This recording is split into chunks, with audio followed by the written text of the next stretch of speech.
In contrast to a big traditional hood, which is separate from the stove, a downdraft system vents smoke, steam, and cooking odors without being conspicuous.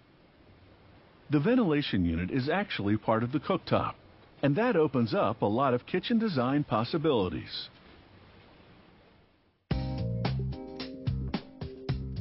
Invented in the 1960s, the downdraft cooktop can solve some design dilemmas. Installed in a center island, it offers a clear line of view, where a traditional hood would block it. Production starts with the burner box. They'll make 3 from this steel sheet. A computer guides tools as they cut holes and notches in the steel. It also roughs out the shape of the boxes and makes slots for the downdraft ventilation intake. After the sheets have been cut into individual units, a worker serves them up to a computerized brake press. The computer controls the stops that position the sheet to be bent at the correct angle. This transforms the steel sheet into a box. They're now ready to build the downdraft ventilation system.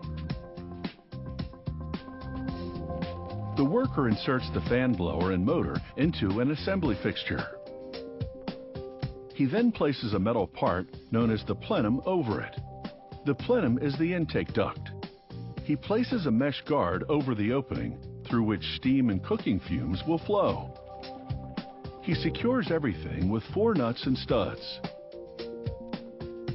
He caps the nuts with rubber plugs to seal the gaps. He now transfers the fan and duct assembly to another fixture. It allows him to correctly position the burner box on the ventilation system. He plugs the blower motor into a junction box. He places a metal frame around the plenum and screws it in place to secure the plenum to the burner box. Next, he assembles the knob switches that turn the burners on and off. He adds rubber insulators to keep water out of the switches. He covers them with a metal plate with holes for the knob shafts to protrude. He installs the lighting system that indicates whether the burners are on or off. Next, an employee slots the switch system into the ceramic cooktop through the back. He inserts the radiant heating elements into the holes in the cooktop. The elements are different sizes to accommodate different pots, and they have different heating capacities. He wires the switches to the elements, and he ties them to the main power cord. Another worker screws the elements to a metal bracket that's glued to the underside of the ceramic cooktop, and he completes the wiring work.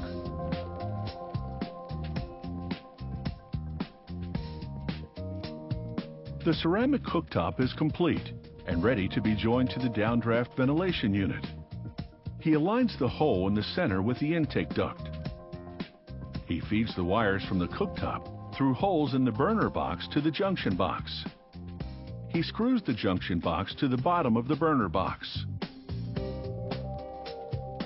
He pulls the main power harness through a hole in the burner box and secures it to the box with a metal bracket and screws. He adjusts the ceramic cooktop, which moved out of alignment a bit during the wiring, and then equips the cooktop with knobs, which fit snugly to the protruding pins. And it's over to a test station. The operator connects a computer to the downdraft cooktop. She turns the knobs, and the computer measures the power consumed by the elements.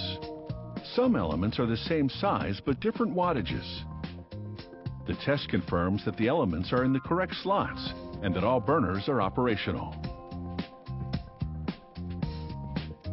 It's taken 25 minutes to assemble this downdraft cooktop. The downdraft ventilation unit will get rid of moisture and odors discreetly. It's now time to turn up the heat with no worries about the fallout.